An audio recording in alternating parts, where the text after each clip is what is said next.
Yesu nashimwe cyane bene data. Uyu ni wa mwanya nanone wo kuganira ku ijambo ry'Imana. Nikaze ndabashimiye kunkurikira. Imana yo mu ijuru ibahe umugisha. Nifuje yuko dusoma muri Matayo ibice 4. Turasoma umurongo wa mbere n'uwa kabiri. Tuganire amagambo ahishwe aho ngaho. Nifuza yuko Imana idufasha kugira ngo turusheho kuyasobanukirwa. Matayo ibice 4 umurongo wa mbere n'uwa kabiri haravuga ngo maze Yesu ajyanwa n'umwuka mu butayu kugeragezwa n'umwanzi. Umurongo wa kabiri, amaze iminsi 40 n'amajoro 40 atarya, abona gusonza. Murumva ngo maze Yesu ngo ajyanwa n'umwuka mu butayu.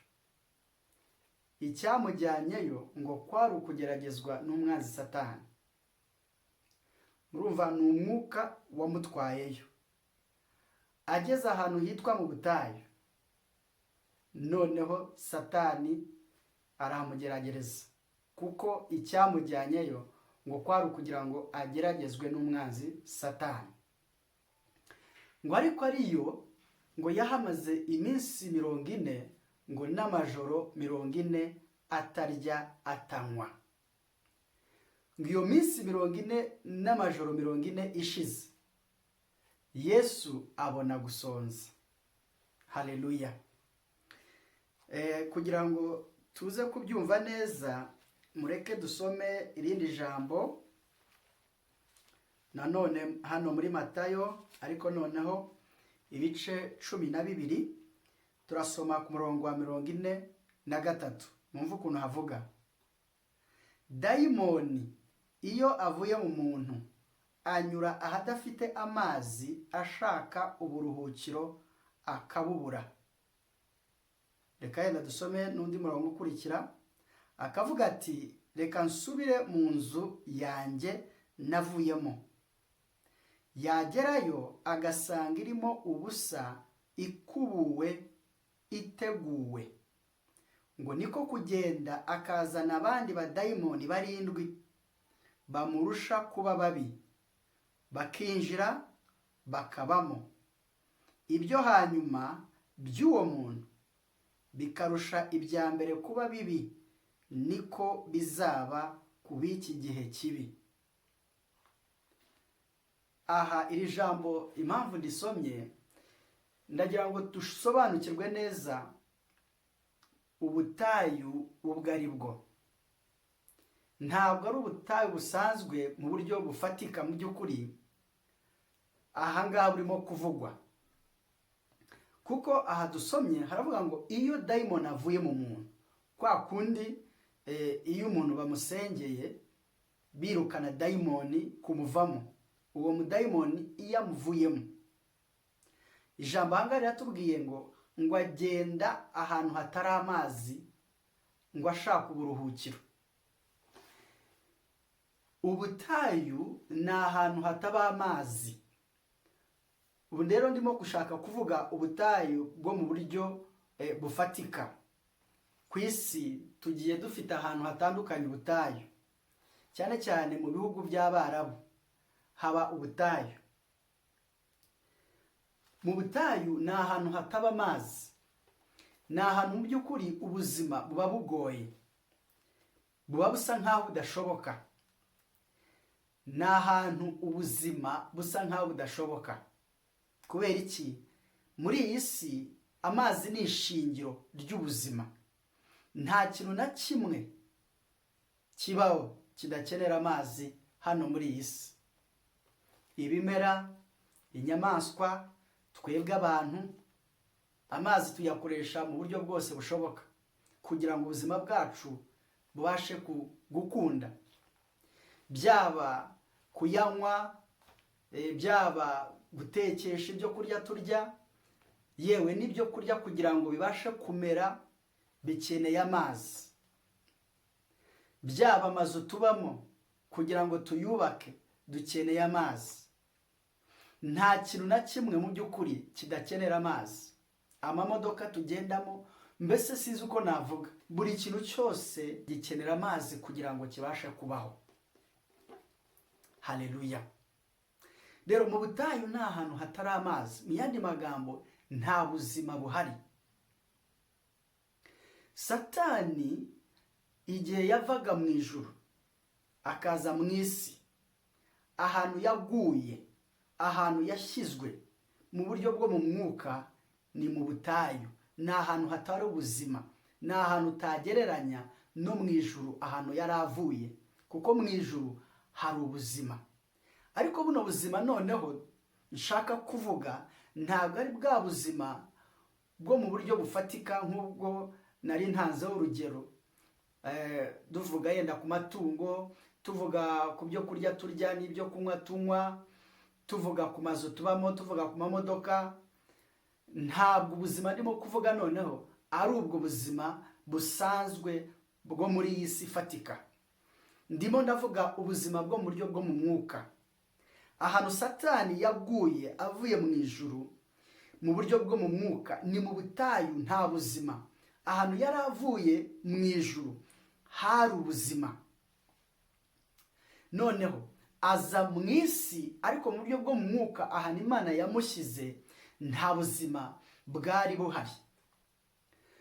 Rero kuko nawe yumvaga akeneye ubuzima, Satani, ariko kandi mu by'ukuri muri we ikimutuyemo ni ikibi, kandi nyamara akeneye ubuzima. Niyo mpamvu yagombaga gutera abantu kugira ngo ashake ubuzima, kandi abantu nibo bari bafite ubuzima. Ariko igitangaje, iyo Satani aguteye cyangwa se akwinjiyemo, aba ashaka kukunyaga ubuzima. Ariko kandi hariya twasomye, iyo umwuka mubi, iyo dayimoni akuwe mu buzima bw'umuntu, ngo agenda ahadafite amazi. Ahadafite amazi ni hahandi twavuze mu butayu, ngo ajya ahadafite amazi, ahatari ubuzima, mu yandi magambo bwo mu buryo bwo mu mwuka. Ubuzima bwo mu buryo bwo mu mwuka, ahatari umunezero, ahatari ibyiringiro, ahatari amahoro, ahatari urukundo, aho niho mu butayu, mu buryo bwo mu mwuka. Haleluya. Hatari umunezero, ahatari kwizera, ahatari gusobanukirwa ukuri, ahatari ugukiranuka, aho ni mu butayu, mu buryo bwo mu mwuka. Rero Satani niho yashyizwe, ahantu habi, ahantu hari umubabaro, ahantu hari agahinda, ahantu hari amaganya. Aho niho Satani n'uyu munsi ari. Ariko mu by'ukuri nubwo ari aho hantu, afite uburenganzira uyu munsi bwo kugendagenda ashaka abantu yajyamo, kuko Satani ni umwuka, ashakashaka abantu yajyamo. Aha turavuga Satani, tukavuga ndetse n'abadayimoni bavanye nawe mu ijuru bakaza hano muri iyi si. Nuvuga ngo ubuzima bwabo ni uguhora bashaka abantu babamo, nibura kugira ngo babashe kubona ubuzima. Ariko kuko nta buzima bo bafite, nta buzima batanga, icyo baha umuntu binjiyemo navuga ko ari nk'urupfu. Bamushyira mu buzima bw'ubutayu, mu yandi magambo bakamushyira ahantu yumva nta mahoro afite, ahantu yumva nta byiringiro afite, ahantu yumva nta munezero afite, akirirwa azerera mu butayu, ahantu hatari ubuzima, hatari ibyishimo, hatari urukundo, hatari amahoro, hatari umunezero, hatari umutekano wo mu bugingo bwawe, mu mutima ukumva uguwe neza. Ibyo bintu ntabwo bihaba mu butayu, ubutayu bwo mu buryo bwo mu mwuka. Aho hantu ubugingo bw'umuntu iyo buhari, uba wumva umeze nabi cyane. Yesu nashimwe cyane. Rero ngo iyo umwuka mubi avuye mu muntu, uyu mwuka ni dayimoni, ngo agenda ashakashaka hari amazi, ngo iyo ahabuze, ngo aribwira, ngo ni dayimoni, aribwira ati reka nsubire muri ya nzu nahozemo. Iyo nzu yahozemo ni iyihe? Ni umuntu. Ngo akaza, ngiyo asanze ikubuwe, iteguwe, imeze neza, itunganijwe, iyo nzu ivugwa ni umuntu. Ngo aragenda akazana abandi badayimoni 7 bamurusha ubushobozi, ngo bose bakaza bagatura muri uwo muntu. Ngo ubuzima bw'uyu muntu ngo bwa nyuma ngo burushirizaho kuba bubi kurusha ubwa mbere. Ngo niko bizaba ngo kuba iki gihe kibi, ku bantu bose bo muri kino gihe kibi.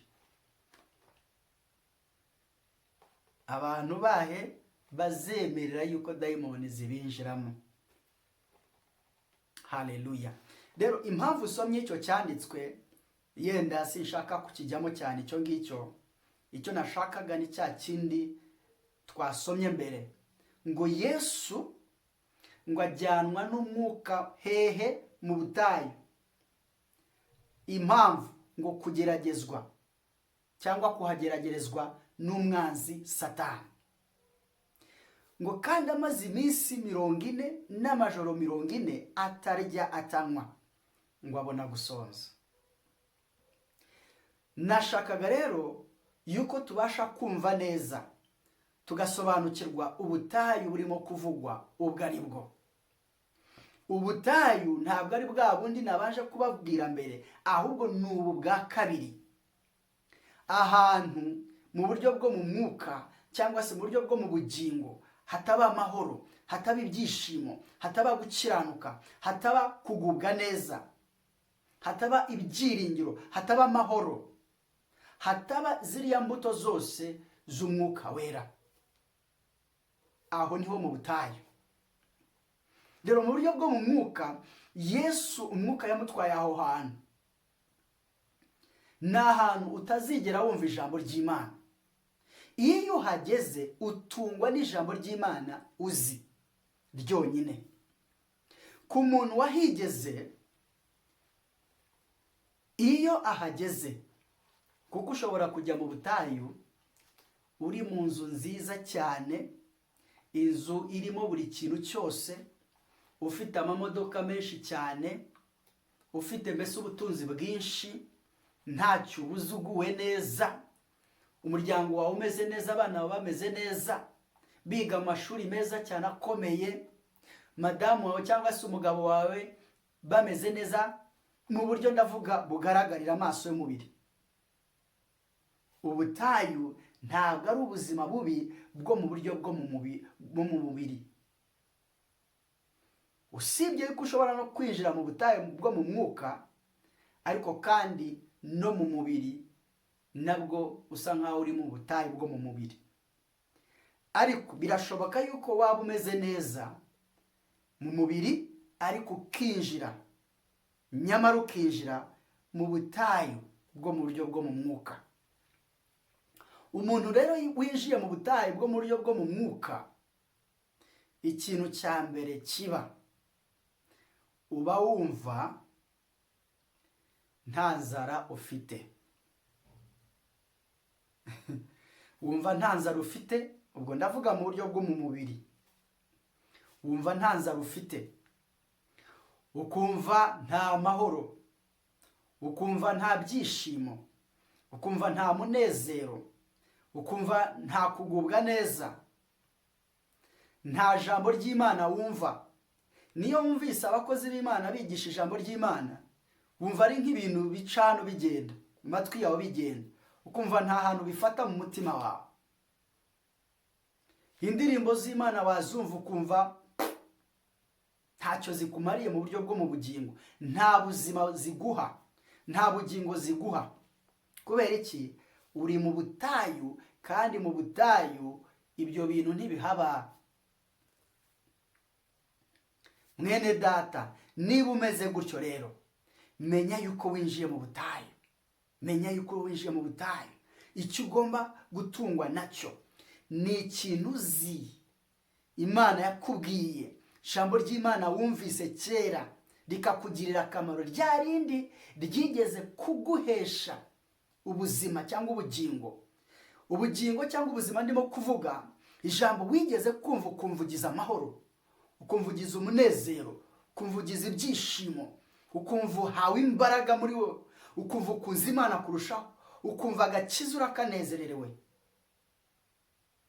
Iryo jambo niryo ugomba guhora wiyibutsa. Ibyo Imana yagukoreye ukabigarura muri wowe, kuko icyo gihe mu butayu nibyo byonyine byagutunga. Igishyashya cyose wahumvira ntacyo kikumarira. Haleluya. Niyo mpamvu Yesu amaze kwinjira mu butayu, Satani atangiye kumugerageza, ntabwo twahasomye, ariko yamubwiraga ijambo azi, kuko Yesu ni ijambo. Haleluya. Rero mu butayu ni ahantu tugeragerezwa, kandi mu butayu ni ahantu imyuka yacu ijya. Mu rugendo rw'umukristo, buri mukristo wese agomba guca hano hantu hitwa mu butayu.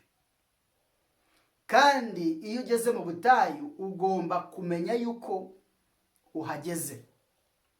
Utamenye yuko wageze mu butayu, gusa wo kumva ko uguwe nabi, ukumva ko udatekanye, rimwe na rimwe ntumenya uko ugomba kwitwara. Utangira kwibwira yuko wabaye umunyabyaha, utangira kwibwira yuko Imana yagutaye, utangira kwibwira yuko noneho wabaye wa Satani, ukibwira yuko nyine ugomba kurimbuka, ukibwira yuko nta gakiza ufite. Ariko siko kuri. Ni ahantu ugomba guca, ni mu nzira, uri mu rugendo, urahaciye, kandi Imana irabyemera. Na Yesu ubwe yarahaciye. Ijambo ry'Imana riravuga ngo umugaragu ntaruta shebuja. Ngo niba barantutse, niba baravuze ibintu bitandukanye bitari byiza kuri njye, ngo namwe bizababaho. Rero Yesu niba yaraciye mu butayu, niba yaragiye mu butayu, natwe mu butayu turahajya. Ni byiza rero kumenya yuko ibyabaye ku mwami Yesu nawe bigomba kukubaho, cyangwa se byakubaho. Ahubwo ukamenya ko ijambo ry'Imana rimbwira yuko byambaho, kandi yuko bimbayeho nta kibazo. Ahubwo ngomba kumenya, cya mbere ni ukumenya yuko nta kibazo ku muntu wagiye mu butayu, si uko afite ikibazo, ahubwo niyo mabwiriza y'urugendo. Buri muntu wese agomba kuhaca. Haleluya. Buri muntu wese agomba guca mu butayu. Rero nyuma yo kumenya yuko ariyo mabwiriza y'urugendo, yuko buri muntu wese agomba guca mu butayu, ukahaca, ukahinjira, ukabyumva yuko ubugingo bwawe buhinjiye, umwuka wawe uhinjiye, ugomba kwiyakira, ukamenya yuko winjiye ahantu hitwa mu butayu. Noneho ukamenya uko ugomba kwitwara ugeze mu butayu. Nari maze kubabwira ngo ikintu cya mbere kibaho umuntu iyo ageze mu butayu, wumva nta nzara y'umubiri ufite, ukumva bya byo kurya by'umubiri ntabyo ushaka. Rero niba wumvise gutyo, ntabwo ari buri gihe yuko umuntu wese wumva adashaka kurya, akumva nta peta afite, ntabwo ari buri gihe yuko umuntu wumva ameze gutyo yuko aba yinjiye mu butayu. Ntabwo ari iteka, kuko hari igihe umuntu aba arwaye, hari igihe umuntu aba arwaye, hari n'igihe umuntu aba gusa Imana imuhaye ubuntu bwayo bwo kugira ngo abashe gusenga, ariko atari mu butayu, ahubwo ari ahantu heza, ari ahantu afite kubana n'Imana, ari mu bwiza bw'Imana, ariko kandi akumva ntashaka kurya. Imana ibimuremeye ubuntu bwo kugira ngo abashe gusenga kandi yiyiriza. Kubera iki? Kuko hari ibintu mu isi y'umwuka Imana ibona yuko uyu muntu asenze kandi yiyiriza ubusa, hari ibintu yabasha kubaka no gusenya mu buryo budasanzwe abashije kwemera. Haleluya. Ariko wisuzumye neza ugasanga mu by'ukuri nta mahoro ufite, ndavuga ubuzima bwo mu buryo bwo mu mwuka, mu bugingo bwawe, ukumva nta byiringiro, ukumva uguwe nabi, ukumva udashaka no kumva ijambo ry'Imana, kandi ukumva amajwi menshi y'urucantege, amajwi menshi ahakanye iby'Imana, akwibutsa iby'Imana, abihakanya, abirwanya, wibaza tariko Imana ibaho, ariko si Imana irabishoboye, ariko bya bindi Imana yambwiye koko bizaba. Ukabona mbese ni nkaho Imana idashoboye cyangwa se itanabaho. Iyo wiyumvisha ibyo bintu cyangwa se ukumva birakuzamo, hari n'igihe aba atari wowe urimo kubyibwira, ahubwo ndetse ni nako biri akenshi, Satani abivugira muri wowe, rimwe na rimwe ukibwira yuko ari wowe ubyibwira, ariko ugomba kumenya yuko atari wowe, ntabwo ari wowe ubyibwira, ahubwo ni amajwi ya Satani avugira muri wowe. Arashaka kukuyobya, arashaka gutuma utakaza ibyiringiro koko, kuko winjiye ahantu ibyiringiro bidahari. Nubwo mu kuri ko mu mutima wawe ibyiringiro urabifite, ariko ahantu uri ntabwo ibyiringiro bikuzengurutse, ntabwo umunezero ukuzengurutse, ntabwo ibyishimo bikuzengurutse, ntabwo hariho kubaho kw'Imana. Ariko mu kuri ko mu mutima wawe ibyiringiro birimo, kunezezwa n'Imana birimo, ariko kubera yuko hanze yawe ibikuzengurutse byinshi bitandukanye nabyo, hari igihe wibwira yuko nta n'ibyiringiro ufite kandi nyamara ubifite. Ukumva usa nkaho utanabyumva muri wowe ibyiringiro, ukumva umunezero urasa nkaho utawumva, ukanawushaka muri wowe ukumva urawubuze. Si uko wagiye, si uko ibyiringiro byagiye, si uko amahoro yagiye, ahubwo ahantu uri, ahantu uryamye, ahantu ubugingo bwawe buri, buzengurutswe n'ubutayu, buri mu butayu, uri mu butayu, uri ahantu hadafite ubuzima, hadafite amazi, hadafite ubuzima bwo mu buryo bwo mu mwuka. Yesu nashimwe cyane. Rero banza umenye yuko ubutayu bubaho bwo mu buryo bwo mu mwuka, n'ibimenyetso byabwo twabivuze. Ni ubyiyumvamo gutyo ukumva ibyo bintu urabyumva, ibyo ni ibimenyetso by'ubutayu. Noneho ikindi ugomba kumenya nuko kuba uciye mu butayu cyangwa se kuba ugeze mu butayu si uko uri umunyabyaha, si uko Imana yakwihakanye, oya, ahubwo Imana buri muntu wese yemera yuko agomba kuhaca umukristo. Icyo ngicyo ugomba kukimenya. Kumbe buri muntu wese aha hantu agomba kuhaca, na Yesu yarahaciye, n'abambanjirije bose barahaciye, hari n'abandi bameze gutya.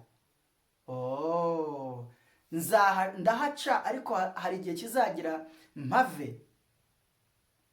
Ibyo bintu ugomba kubyibwira, maze ukiyakira, ukemera yuko uri mu butayu. Noneho ukamenya umuco cyangwa se imyitwarire y'abantu bari mu butayu, bagomba kumera gute. Icya mbere, kuriya wumva udashaka kurya ibyo kurya by'umubiri, bireke nyine, emera ko ugomba kubireka, wiyirize nk'uko Yesu yiyirije. Ijambo ryatubwiye ngo yamaze iminsi 40 ngo n'amajoro 40 ngo atarya atanywa, ngo abona gusonza. Ikibazo, kuki atashonje muri ya minsi 40 n'amajoro 40? Nuko ari cyo gihe umwuka w'Imana yashatse yuko amara mu butayu. icyo gihe kigeze, kuko ari cyo gihe Imana yashakaga ko amara mu butayu, yagombaga kuhava rero ikimenyetso cya mbere kiba wumva ushonje mu buryo bwo mu mubiri, ukumva urashaka kurya. Ni kenshi nagiye nganira n'abantu, waganira n'umuntu mu by'ukuri afite ikibazo ashaka kukubaza mu buryo bwo mu mwuka, ikibazo afite uko yiyumva, wareba neza ugasanga mu by'ukuri uyu muntu ari mu butayu. Wamusobanurira neza nuko akwiriye kwifata, yuko agomba kwemera kutarya, kuko benshi mu by'ukuri ikibazo aba afite abakubwira ati se ko numva ntashaka kurya. Kandi mwaganira neza bya bimenyetso twavuze bindi ugasanga arabifite. Rero wamubwira uti uri mu gihe cyo gusenga, uri ahantu hitwa mu butayu, ugomba kwemera kwiyiriza. Si ikibazo ufite cyo mu mubiri, ahubwo nta hantu uri mu buryo bwo mu mwuka, kandi ugomba nyine kumva gutyo. Rero iyakire aho gusenge, kandi umenye yuko ugomba kwiyibutsa ibintu Imana yagiye ikubwira. Ibintu byose byagiye bikunezeza mu ijambo ry'Imana, ikintu cyaguhaye amahoro, cyaguhaye ibyishimo, cyaguhaye ibyiringiro. Ijambo wumvise ukumva rigusubijemo ibyiringiro, rigusubijemo umunezero, rigusubijemo ibyishimo. Iryo jambo ujye urigarura muri wowe. Kandi amajwi wumva arwanya iby'Imana, ahakanya Imana, arwanya ukuri kw'ijambo ry'Imana, ntukayemerere, ahubwo nawe ujye uyasubiza. Yesu nashimwe cyane. Uyasubize ijambo ry'Imana. Kandi umuntu yagerageza kugenda gutyo, koko igihe Imana yategetse ko agomba kumara aho hantu, iyo kirangiye wa muntu yongera kumva aguwe neza, yongera kumva asubijwemo ibyiringiro, yongera kumva asubijwemo amahoro, yongera kumva mu yandi magambo ubugingo bwe bwimutse bukajya ahandi hantu heza, huzuye kubaho kw'Imana, huzuye ibyishimo, huzuye ibyiringiro. Noneho iyo yumva indirimbo z'Imana yumva zimuryoheye, iyo yumva ijambo ry'Imana akumva riramuryoheye, akumva ni ryiza, akumva yifuje kuryumva. Iyo asomye ijambo ry'Imana yumva yakomeza. Ariko cyagiye ntabwo ariko byari bimeze. Haleluya. Rero ni byiza kumenya ko ugeze mu butayu, kandi umuco wo mu butayu ukamenya uwo ari wo, ukamenya uko ugomba kwifata, ukamenya uko ugomba kwitwara. Ijambo rindi ngira ngo mvugeho ahangaha, ngo Yesu ngo amaze iminsi 40 n'amajoro 40 ngo atarya, ngo atanywa, ngo abona gusonza. Yabonye gusonza ari uko ya minsi 40 cyangwa se cya gihe cyagenwe n'Imana agomba kumara mu butayu kirangiye. Kimaze kurangira nibwo yumvise noneho ashonje.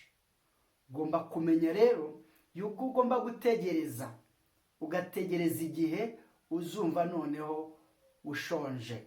Reka kubyishakamo, reka kubyiremamo, reka kujya kwivuza wibwira yuko yenda ngo ni uburwayi, kandi mu by'ukuri wumva yuko nta kibazo mu mubiri ufite. Ahubwo sobanukirwa yuko uri mu butayu, kandi ugomba kwemera kwiyiriza. Kandi mu butayu nta nzara umuntu yumva mu buryo bwo mu mubiri, kuko bari mu gihe cyo kwiyiriza. Abagomba kwiyiriza, abagomba gusenga, abagomba kwiyibutsa ibya kera, iby'Imana yamubwiye, akiringira Imana ashingiye ku by'Imana yamubwiye, akiyibutsa ya magambo yumvise, akumva muhaye kumva aguwe neza, amusubijemo imbaraga. Ayo magambo akayiyibutsa, akiyibutsa bya bihe byiza yigeze kugira, igihe yumvaga asenga akumva aguwe neza, akumva biraryoshe, biraruta n'ubuki. Ibyo bintu ukabyi ukabyibutsa, ukibutsa ba bavandimwe mwasenganye, abo mwararanye amajoro, ibyo bintu ukabyibutsa, kuko ibyo nibyo bigomba kugutunga. Yesu nashimwe cyane. Satani akugeragereza muri ibyo ngibyo wabayemo. Iyo akubaza, iyo akubwira amagambo ye ashaka kukugusha mu mutego, akubwira ajyanye n'ibyo usanzwe uzi, ibyo wacishijwemo n'Imana, ibyo ufite muri wowe, ibyo Imana yabitse muri wowe, byaguhesheje ibyiringiro, byaguhesheje amahoro, byaguhesheje gukiranuka, byaguhesheje kugubwa neza, byaguhesheje kumva imbaraga. Ntabwo Imana ishobora kwemera yuko akugeragereza mu bindi bitandukanye n'ibyo ufite, ahubwo akugerageza akurikije ijambo rikurimo, akurikije imbaraga zo mu mwuka umaze kugira. Iyo rero uguye kandi mu by'ukuri wari ufite ibyabasha kukuneshereza, uba ugiye kwisubiza inyuma mu rugendo rwawe. Yesu nashimwe cyane. Ntukwiriye kwemera mwene data. Haleluya, haleluya. Ngo Yesu, ngo umwuka w'Imana ngo amujyana mu butayu, ngo ageze mu butayu ngo amara iminsi 40 n'amajoro 40, ngo atarya ngo atanywa, ngo abona gusonza. Kandi ngo yajyanywe mu butayu ngo kugira ngo ageragezwe n'umwanzi Satani. Mwene data, ni byiza kumenya yuko yenda wageze mu butayu, kandi ukamenya uko ugomba kwifata ugeze mu butayu. Imana yo mu ijuru igufashe, Imana yo mu ijuru idufashe twese, Imana yo mu ijuru tugirire neza, iduhe gusobanukirwa iby'uru rugendo rw'agakiza. Oh haleluya. Mwami ndakwinginze, gendera ubwoko bwawe, gendera abantu bawe, uduhe kumenya ukuri kw'ijambo ryawe. Ijambo ryarambwira neza ngo Mwami, ngo ubwoko bwawe ngo buzize ngo kubera kutamenya Mwami. Ndakwinginze ura wa Isiraheli, ukuri kuri muri iri jambo ryawe Mwami, reka ufashe mwene data kubasha kugusobanukirwa, kumubere Mwami imbaraga, kumubere kumenya uko agomba kwifata mu gihe hageze mu butayu. Kandi n'uyu mwene data uri mu butayu, ndakwinginze ngo umuhe imbaraga zo kwibuka Mwami ineza yawe Mwami, umuhe imbaraga zo kwibuka Mana bya bihe byiza Mwami wamuhaye wera wa Isiraheli, kugira ngo bimubashishe Mwami kubasha gutambuka mu butayu. Umuhe imbaraga Mwami Imana zo kuvuga Mwami ijambo rimurimo, ijambo ryigeze kumutunga, abashe kurisubiza Satani kugira ngo abashe kunesha Mwami, mu izina rya Yesu Kristo. Umuhe imbaraga zo kwemera kwiyiriza Mwami Imana, ye kurindagira Mwami, yawe numufashe Mwami kumenya kuno kuri, kandi umuhe gukomera kugira ngo wera wa Isiraheli amabwiriza yose Mwami ajyanye n'ubutayu abashe Mwami kuyitwararika, ayagendemo neza, yitware neza Mwami, kugira ngo asoze neza ubutayu, maze wera wa Isiraheli icyo wamuteganyirije nyuma y'ubutayu Mwami abasha data kukibona. Ndagushimiye Mwami Imana, umurinde uruzerero rwo mu butayu, umurinde uruzerero rwo mu butayu mu izina rya Yesu Kristo, kuko tugeze mu minsi mibi cyane, iminsi y'imperuka Mana. Ubwo Mwami Imana nk'uko ijambo ryawe tubwira neza Yesu, ngo niko bizaba ngo ku bantu b'iki gihe kibi. Benshi Mwami Imana bari mu isi y'ubutayu, benshi wera wa Isiraheli, benshi bari mu butayu ariko ntibabizi Mana. Ubahe kubimenya data, ubakangurire data kubimenya. Ndakwingiza ura wa Isiraheli, urakoze data, ndagushimiye kuri Imana yumva gusenga kwacu. Icyubahiro n'ikuzo bikomeze bibe ibyawe, ni mu izina rya Yesu tubisabye dushima twizeye, amen. Yesu abahe umugisha, nawe ubutaha.